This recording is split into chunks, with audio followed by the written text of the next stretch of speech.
Welcome back, everyone. You know what I want to say? Yeah, sure. Welcome back to a brand new hack. No? Okay. I tried something. At least you tried. At least well I tried. done. Well At least done. I tried. Welcome back, everyone. My name is C Smith, and this is Yrja Oftedahl. We're coming at you live from our studio in Oslo, Norway. Oh, it's been a crazy few weeks, hasn't it? It has. It's been a lot of fun, and actually connecting with people from all over the world, and especially this one from all across Europe. And fighting COVID-19 challenges, coming up with ideas. Everyone has been involved.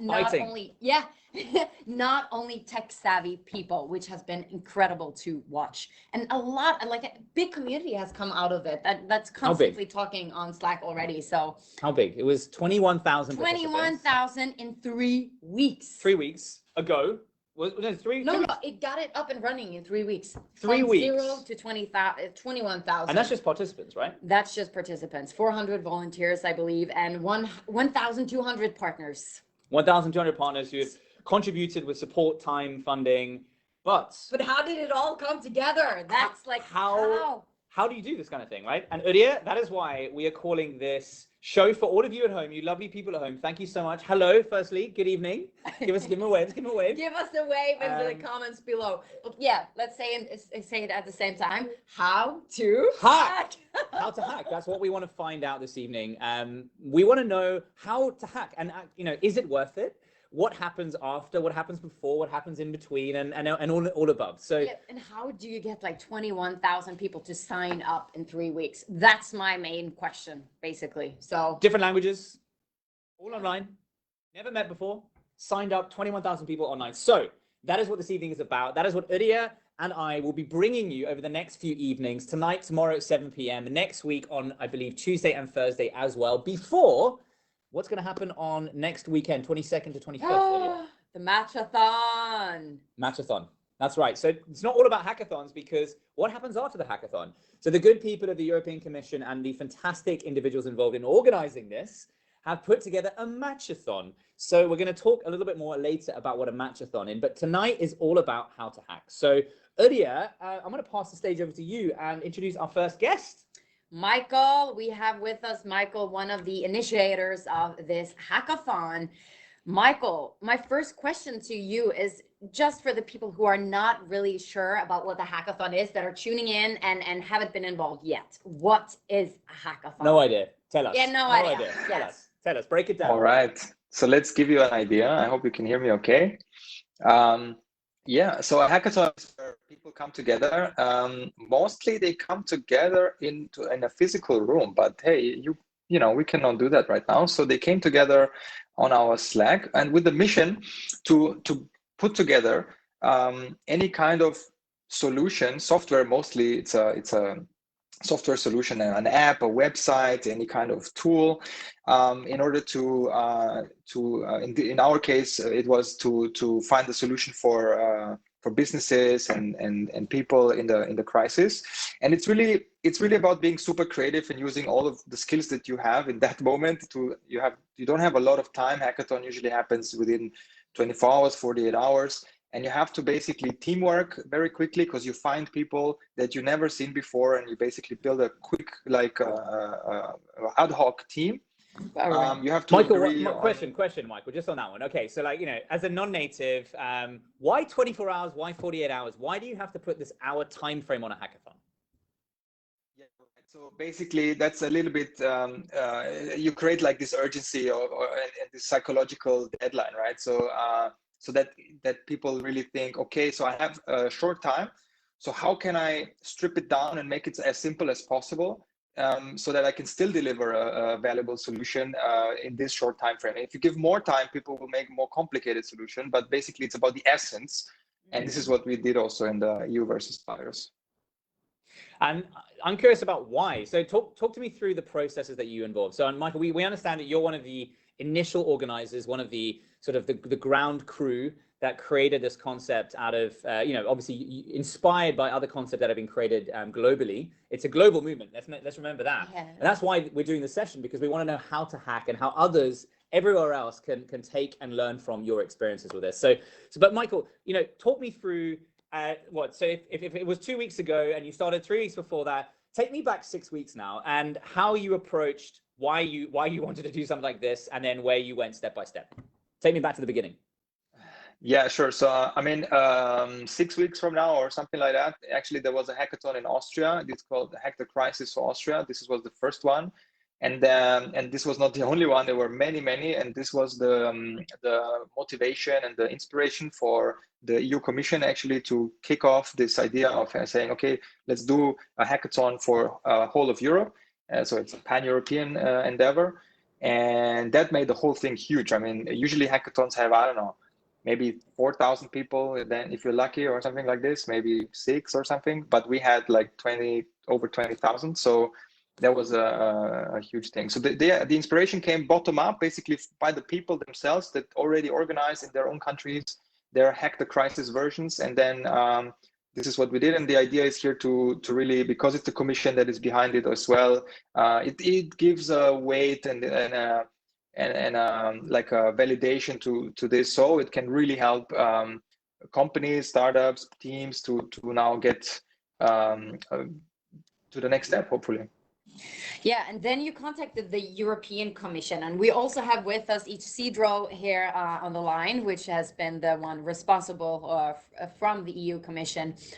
So when you contacted the EU Commission, what happened then? And Isidro, how did you start working together, and what was the first step you did? We were contacted. Oh, there you are. We were contacted by the community, by a group of several organizers of national hackathons. So I felt that we have a duty to do something different. We had been already announcing big projects with a lot of money, but that the results would only be seen like in 1 year and a half. So a lot of millions are invested nowadays in research, vaccines, a lot of heavy research type of things. And then the hackathon provided us as an avenue to look for other type of solutions, more short-term solutions, deployable in the short term. Also, we saw that there was an imbalance. There were some countries where they were having hackathons, majority of the countries in Europe were not having those hackathons. So there was also here an EU dimension. We needed to balance a little bit what was happening in some parts of Europe versus others. So these two opportunities to do something different, to do something short-term, and to do something covering the whole Europe and not setting aside, as always, the Southern Europe, the Eastern Europe, and most of Central Europe, but having really more EU solidarity behind this. You need an organization such as yourselves to sort of bring everyone together, right? A neutral player who was there to support an ecosystem, right? And I think obviously that's what you guys have done an integral role in doing. But my question to you, Isidro, is, let's talk about the elephant in the room. Bureaucracy and governing organizations aren't the swiftest to move, not always. How did you approach this? I mean, because you got contacted by the community. Did you move swiftly, or did they contact you months ago? I mean, how did you approach that? And also, how does one approach the European Commission? I mean, how do I do that? Do I call up? How do you do that? Do I find you in the yellow pages and I post you a letter, or do I call someone? Because I imagine you'd have to go through all the right things. Yeah. So. What makes a person legit, like a person that you want to follow through with? Yeah. How can we learn? So how did it happen in this particular case? Well, it was an email sent from a person from Germany, Oliver Brümmer, I think is the family name, I'm not sure, and for the hackathon company. And then he sent out spontaneous emails, as many others we receive. And then let's say he was lucky that the email was sent to me, and then I look at that and I thought, wow, this is good. I contacted very quickly the commissioner and the top hierarchy of all the different services of the commission. And everybody said, yes, let's do it. And yeah, we did this was a Thursday when we received the email. And on Friday afternoon, the decision was already taken. Mm-hmm. And we had the first meeting with all the national curators on Sunday afternoon. So we were working on Saturday and Sunday. So from a Thursday to a Sunday, we already had the first meeting with all of them. Okay, and then you were supposed to like set everything up. Like, what happened? Like, where did you start, and what were the tools you started to use? Like, how did you arrange all this? Like, what was the first step after that? So the first step was to rely on the experts, people like me, Leonita, like Elena, etc. They are the ones who know. And we are, I think, in the commission, we are quite good at that, and not mingling politics with real experts. So this was led from the beginning by the experts. We bend many rules, let's say. I would not say that we break any rule, of course, but certainly we understood in a flexible way. For example, the commission cannot have all the websites independently of those of the website europa.eu. This is the only website of the commission. Here we have a different one, EU versus virus, completely unusual, let's say, but this was allowed. And someone, I was talking the other day with the communication officer to say, well, really, we didn't ask for permission. So they let, I don't know, I hope no one. Isn't there a lesson in that, Isidro, which I think we've all heard the famous term, which is, just act now and ask for forgiveness later. Yes, I love that term. I think this is very evident of someone utilizing that term in a bureaucracy. That was a bit like that. We did many things like that we didn't ask for permission, even if we knew that we were in the borderline. I have been 19 years in the commission, so I know a little bit which are the big rules and which are those who are there. But that if you don't really fully 100%, nothing happens. No, here there was no money involved because there is not a single euro from the commission coming from the organization. It's all done by volunteers. So there was this also more relaxing for me. When there is no financial things, nobody can accuse me of giving money to my friends, because people could say, well, Isidro is a friend of Michael from 20 years, that's why they are doing this together. No, we didn't know, but someone could think there is no money here, so nobody can accuse the commission or myself of giving money to one person to another. So not being money in between allowed us to work much quicker. If there had been a single euro, only 1 euro, because in the commission is the same rule for 1 euro or for 1 million, with only 1 euro, for example, to pay for the domain, that is only 10 euros. If we have put those 10 euros, everything would have changed. The 10 euros were put by, I don't know, I think by Oliver. Oliver was the one who put those 10 euros for the website, for the domain. So yeah, this was like that. Thanks to the fact that there was no money. Elena, let's move over to you. You are also one of the initiators or organizers, like an expert, but can you break down, like, how do you systemize everything? Like, how do you put it into a system? Like, what kind of tools do you use? Like, how do you put together the community? Yeah, okay, that's an interesting question. That's actually my role right now at the Hackathon as well. So yeah, that's a good one. I guess it's an interesting way of how you can create a sense of community online, right? It's not that common, and how you can actually be able to connect the dots with all the tools so people don't get lost. So I would say, like, the main tools that we used to visualize, and that was something that when I came in the Hackathon organization as a volunteer as well, there were already some of them already in place. Miro is pretty much our one tool for everything. Like, it's our whiteboard. Miro, which tool is that? Miro, it's an online whiteboard. Yes, it's pretty good. I feel like it's an online whiteboard, and you put like all the information there. It's very good for organization of the teams. It's spelled MIRO, so that's a really good way internally. Slack, right? Slack is where everybody communicates and manage to meet each other. Has it been easy for you to manage the Slack? Yeah. Good question.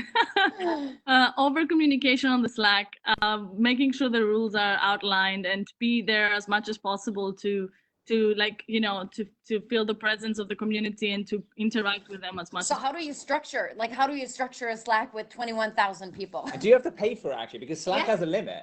So someone having to pay for it. Well, that's the thing. So as also Isidro said, that's the good thing about, we're doing something very noble here, and I think everybody knows that. And organizations like Slack, they gave us the tool for free. they pretty much gave it for us to help fight against COVID-19. So you contacted them and you said, hey guys, please give us a free premium account for a 2-month, 3-month period or something like that, right? So you contacted Slack. Okay, brilliant. We'll just need that contact detail from you. That'd be great. Thank you. Good. I'll hook you up. I'll hook you up afterwards. Make sure to text me on Slack. Everyone at home, Elena is your girl. She's going to hook you up through Slack. She knows the CEO. Brilliant. Love you. Thank you. Yeah, I mean, Slack. And now actually for the Matchathon, we managed to get Converve also with a deal by the team, by Michael, actually. We managed to get that, which will be the main tool to connect the projects with the partners. What is Converve? So break it down for me. Who is, what is, how does it work? What is Converve? All right. Yes, let me do that for you as much as I can, because I'm also very new to that tool, actually. I think probably Michael could be better at that. But essentially, it's a matchmaking tool. So it functions. You sign up to it as a partner, you sign up to it as a project, and essentially you meet each other, and that's where the magic happens with each other. I mean, I won't be able to get into the technical details of it, but essentially that's what we want to use now as a main tool for the Matchathon.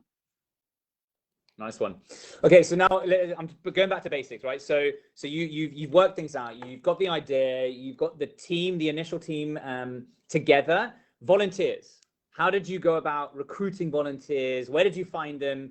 Is there a company that provides online hackathon volunteers? Does that exist? Maybe it will by now. I don't know. Yes, There's a lot soon, happening. I guess. Where do I go to find people? I think it's like that's a good question, but I think and that's one of the reasons why I was attracted to this cause, and not to this cause, to this organization, is that it's a very powerful network, and people are bringing each other, and then you get the chance to really work with very highly motivated and driven individuals who want to make a change. The cause is has a purpose. You really want to help bring change to the world for the better. And that's pretty much through the network effect, essentially, word of mouth, put it out in the network. I mean, I know for the hackathon, we had about 400 volunteers. For now, for the Matchathon, we already have 500 applications, and people keep on coming, and they really, really want to get involved because they see how important the cause is. So I don't think there's like a recipe, like a secret recipe exactly, but other than the fact that it's a sense of solidarity, it's European projects. Yeah, I think this is it. This is what glues everything together. But it's like, yeah, but it's like, so no sponsored content or like marketing, or was there any money behind ads, or nothing at all? Not like, I still don't understand like how 400 people like in 3 weeks signed up to volunteer their time in a stressful time. I know. In a volatile time. I think that's like the secret thing, right? Like, you don't really know how it happened, but it actually happened, and I think it's amazing. It really, it's really inspiring for the future. And I think, like, in the same way that the baby boomers during the crisis, like, they basically formed families, I think we're gonna just start making businesses. We're gonna like revolutionize and disrupt what's currently happening, and change the system. Mm-hmm. And how has it been because you also started the EU versus virus Facebook page and social media channels? How has it been to reach out through these channels? Has it been easy to reach people there with a new concept, like building the brand in the social media channels? Well, actually, there was a lot of really nice campaigns that happened from the hackathon that really got people motivated. Hacking in PJs, for example, it was a famous campaign. Hacking in PJs. Yeah, exactly. exactly. I want to do that one. Yeah, we saw Isidro there with 6 kids. Yeah, exactly. So I think that was a very successful, that was a very nice campaign that we did. We also reached out and asked people to, to send us videos. And I think that's also like feeling heard and being, feeling seen. I think it's also pretty important. So it was pretty, I think like when it comes to marketing, that's how we got to the 21,000 participants. But what is really even more impressive is the fact that we got 2,000 plus projects submitted. So people really came in and stayed, and I think that's a record that we had as a hackathon, a very big record. Like 2,000 projects were actually submitted.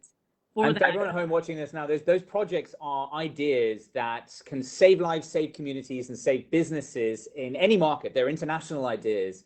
And these ideas are fighting COVID. And that's what this whole thing's been about. Elena, question. So you have all these ideas, and just to go back to the basics, I really want to get some value out of this for our audience watching this at home right now. The basics of how to build these kind of hackathon frameworks and the fundamentals, right? So you have these 21,000 participants creating, I think it was almost 4,000 teams, who then submitted two, I think I can remember the number. It was 2,160. Was that correct? Yeah, exactly. Yeah, I have a useless memory sometimes. I can remember figures and numbers. Can't remember my PIN code now. But anyway, the point is, you had so many ideas that came through. 400, do those 400 people have to review all those ideas, or how did you start to then review and evaluate the ideas? Okay, so I mean, there was a lot of jurors involved, actually. There was a lot of jurors, and they were two different stages. I don't remember exactly now the number of the jurors, but they had to evaluate, I believe, a specific number of projects, like about 30, I think, if I'm not mistaken. So it was simultaneously, they didn't evaluate all the projects, and they had 2 days. And also, actually, what really helped was Michael built a really nice tool for voting system that because actually if we were to do it, can you hear me? Yeah? Yeah, you're good. Yeah. If we were to do it actually like manually, it would have not been possible. But like the Michael Ionita built a very nice system where the jurors could vote, and then each juror would vote about 30 times, 30 for 30 projects, and that's pretty much the first evaluation round. And then for the second one, use the same system with the second list of jurors, and yeah, and then basically that's pretty much how they were all evaluated. And they use DevPost. That's another tool you use, like for submitting. Yeah. That was for the submissions. Yes, you're right. We use DevPost for the submissions, where you can actually also go back and see all the projects that they were submitted. So you can go yourself and see like who won. We can do that right now. You can do that right now. Let's pull them out. Yeah. We can add the link. We can add the link in this live stream, so you all can go and check it after the live stream. Yeah. That's the beauty of these hacks, because obviously so many winners in these hackathons, but there are obviously 10x the amount of submitted ideas. One thing we've noticed for everyone at home who wants to do one of these things, and the people who start running the live streams, is get the people who are contributing their ideas to post them in the channels, because these live streams we're doing, people go watch them later in the next few months at a different period of time, and they will look through the comments and see these different ideas posted, as well as them going to DevPost to see them chosen there and selected and things like that. We're going to ask all of you a question. So everyone at home, we're going to ask everyone a question at the end, which is, if you had to do it again and start from the beginning, what one lesson would you love to have told yourself 5-6 weeks ago going into this? Elena, can I start with you and ask that? Yeah, sure. So one lesson. Going back. We're going back. Because I've actually also done, similarly to Michael, I've also done some hackathons before, so I've repeated the same process quite a few times. I would say that the biggest learning for me is that you need decentralization and self-organization as much as possible. So try not to control too much and leave it to serendipity, because things are gonna evolve, and they will get organized in a beautiful way as long as the connections happen. As long as you create the environment and put the boundaries within, then that's where everything will take care of itself. That would be my biggest learning. What about you, Isidro? What's your biggest takeaway or one advice you would like to give to other people that wants to create a hackathon? Would you do it again? Would you do it again? No way. There was no money involved, but I don't care. Never again. So my lesson would be for the policymakers. This is a new way of doing policymaking. So this is not limiting only to the Brussels bubble, microcosmos. I suppose the same happens in all the capitals. In Oslo, the same. It's a way to reach out to all the towns, the villages all across Europe. So it's a completely new way of doing policymaking. I have to tell you, there are many services of the Commission who are already contacting me because they want to do this the same for other purposes, not for COVID, for their own purposes. But this has been an opening eye for many governments in Europe, even in outside Europe. Indonesia was reaching me the other day. So this is a new way of doing policy making. And the other lesson for the policymakers is that, as Elena said, that you should be aware, should be ready to not to control, to take risk. We are having here the result. We are putting at risk the image of the European Commission. No, it's not my company, so it's completely different to Michael or Elena. This is not me. It's the European Commission. So it's a very reputational risk what is here, and therefore to be careful with whom you work. So you select the right people, and if you select the right people, like the ones who are here, Michael and Elena, you empower them, and things will happen correctly. So the only thing for the policymakers is go ahead, do it. This is the great way of doing policy making, but surround yourself with the right people, and let's say take like a week of buffer, not taking the strong decisions who is doing to what until you really get to know those people for at least 1 week, and then then empower them, giving them power, and things happen because they know very well how to do this. My 2 lessons.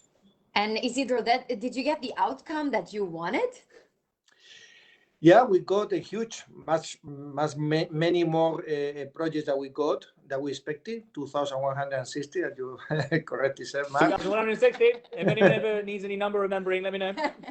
The second one is a world record. The second one was a global hackathon organized by Facebook, Microsoft, Google, so in the States. So it was that they were like 1,500 or something like that. So we were quite a lot of, many more than they. So this is in this sense is okay. But what I'm more happy is that now we are having the matchathon, and we are going to turn those ideas, some of them, into a reality. So if you have got these 2,160 ideas, and they will go into the cupboard, and the people will be disappointed, etc. Okay, fine. Maybe from the marketing perspective, it's fine, but that will have not real impact. So I'm happy because with the support of Elena and Michael, we are turning this. We are doing the phase 2 of EU versus virus. The phase 2 is the matchathon. The phase 3 later is after the 25th of May. We will have 2 months for deployment of those solutions in the European Innovation Council COVID platform. So as you said, EU versus virus, or people believe it's only the hackathon. No, it's 3 phases: generating ideas, the hackathon, matching ideas with resources in the matchathon, and then deployment in the COVID platform, the European Innovation Council COVID platform, to be used by procurers and hospitals and everyone. Very happy with that. Okay, one last question, Isidro. Like, what's the outcome you want to come out of the matchathon, really? So what we want is on the 25, and I have been very explicit to the corporates, the big companies, and the local authorities and governments. We want from the Commission is on the 25th of May. We are able to announce that the 120 winners, they have all got the support that they need to turn the ideas into reality. And we are requesting to the corporates not only nice words, a bit of blah blah, or the governments, but that they announce in a written document. And of course, we cannot expect they will sign a contract in 2 days, but certainly that they announce in a press release, in the website, the official website of the government or the corporate, that they announce we are going to support this and this project in this way. This is the result we expect. Isidro, thank you so much. And thank you to the European Commission for being part of this. And who knew all you needed to do was send the European Commission an email and they would jump on board? Who knew?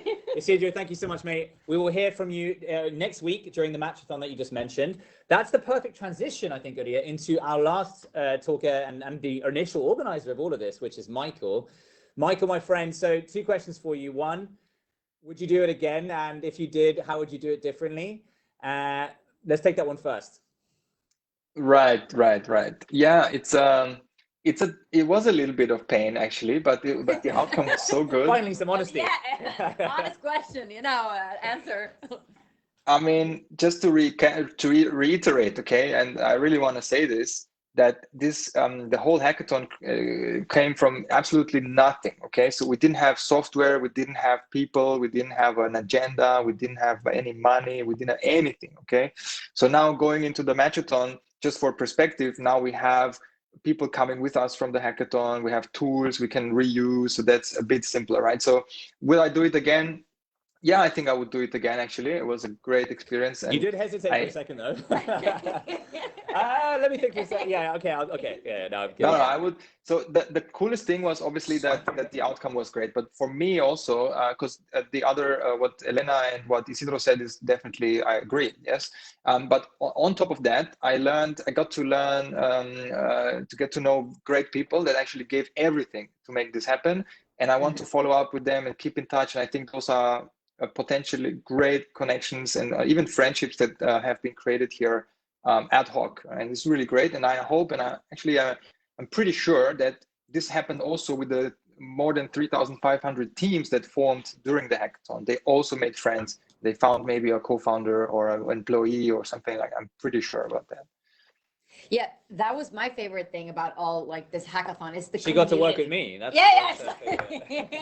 a new colleague. Yeah, but yeah, it's all about the community, and it's so strong that I noticed with all the hackathons that we've been participating in. It's like such a strong community, and it's like I feel like I'm friends with everyone. It's so easy to. It creates a sort of alumni effect. Yes. You know, when you go to school, university, or work, Yeah, you know, you build these communities, and this is interesting because this is a very decentralized community. We're not meeting for coffee every single day. We're not going for dinners. We're not meeting for ideas. Exactly. And that's something I will take away. I agree with you 100% on that. Michael, we're going to say thank you so much, mate. Great job. You hacked a hackathon. Will you share the blueprint? Is there a blueprint that we can share? Yeah, it's here. It's right here. Okay. All right. Michael will be sharing parts of his brain for. Yeah. Where is the printer? Yeah. For Elon Musk to launch the Neuralink. The brain printer. Damn it. She's a futurist. She loves that kind of stuff. Anyway, Michael, we're going to say thank you so much, mate. Michael coming in from Austria, Jonata, one of the organizers. Isidro and Elena, thank you so much for being part of this one. Before everyone goes, I want to sum things up very quickly, though. Yes. I want to sum it up. That's great. So. There's, the purpose of this is really to get some actionable things out of these, how to hack, this little kind of pseudo series we put together for you. Now, the pre-hack phase, just go for it. You don't necessarily have to have money involved. Only $10, no, 10 euros. 10 euros to buy a page. For the domain. I do think there is a merit to having money involved. And I think what you guys did, Michael, is you did get partners to sponsor the tracks to make it worthwhile for the companies to take things. So I think I saw PwC, Facebook, and things like that. So be smart about who you go to for what. If you go to everyone for money, I think you'll fall and you'll flatten your face more often than you would like. Yeah, that's a clever way to do it. Exactly. Like Isidro said, organizations that are governmental, if there's no money component, they can add value. And what a value they add is that brand effect, because you have the EU, European Commission brand, the sponsors will come on board easier. So maybe that's a strategy to hack a hack. Go to the governments with the big, like the municipalities or the regional governments. Get their brand name, and then go to the sponsors, the people who have the money, the corporates, and then they're like, yeah, well, this seems legit, right? First hack. Second hack, the technical setup. That's what we want to get out of this. Whiteboard through Miro, Miro, is a software that they use to, I'd imagine, draw and spec things up, plan, produce, right, Michael? I think that worked well for you. Slack, of course, for communications. Slack can get a bit overwhelming. Yeah. It can get a bit overwhelming. So be patient with it. And try not to open too many channels, I think, because we have so many channels open and we are only just doing one thing, which is live streams. And then the dev post to submit ideas to, so that they can be organized, categorized, sifted through, and us later and the partners, sponsors, and everyone can go into that list and look at it later. Converse, which is a matchmaking tool. There's an interesting thing I also want to mention is set up your Facebook page. If you're going to do live streams like we did, here's an area from our experience of the last 3 hacks. Set the Facebook page up, get the domains if you can, get an Instagram, get a Twitter, just so you can just push things out so people have somewhere to find it and follow the trail. Yeah. I think the earlier you do that, the better. Just even if you change the name, just go and get all the domains you can. It would suck if the domains are taken. Lastly, 3 pieces of advice from Elena, Isidro, and Michael. Elena, decentralization and self-organization work the best. Try not to control too much. Put people in charge of areas. Don't try to control everything and they have to go through someone. This thing needs to be run agile. It needs to be run like a startup in its early phases, right? Isidro, he said this is a new way of learning for the policymakers, right? It's a good way to reach out to municipalities, and also again from him, don't take control. He said there's issues here with taking control, so that's maybe a lesson for everyone. Decentralize the organization. And Michael, your learning was? Just do it. Just do it. Maybe you took that from Nike, but we'll let you have it. Just do it. Okay. Fine. And last one from Yrja and I, before we say goodnight to everyone, and we'll speak to you tomorrow at 7 p.m. on this channel. Be patient with people, right? Always. Be patient with people. Yeah, it's a lesson for life, but I feel like maybe this has sped up that learning for a lot of people, because in these hackathons we've been involved in, and as you have, we've realized that, you know, these are not normal professional working environments, right? People are stressed, people are worried, people are trying to work night and day to come up with solutions to problems that we're all affected by. So be patient. You never know what someone else is dealing with, right? Yrja, any message from you to close things off? I'm excited for the matchathon. Yeah. I'm super excited. And we're going to talk to so many experts and learn even more, and talk to the teams and see how they can get their product out in the market. I'm so excited for that. So before we do that, we'll be back tomorrow night at 7 p.m. on this channel. My name is Matt C. Smith, and this is Yrja Oftedahl. Have a good evening, everyone. We will talk to you tomorrow evening. It's late. We should go and make some dinner. Do it with passion. Yes, do it with passion. Bye bye from Oslo, everyone. Have a good night. Bye.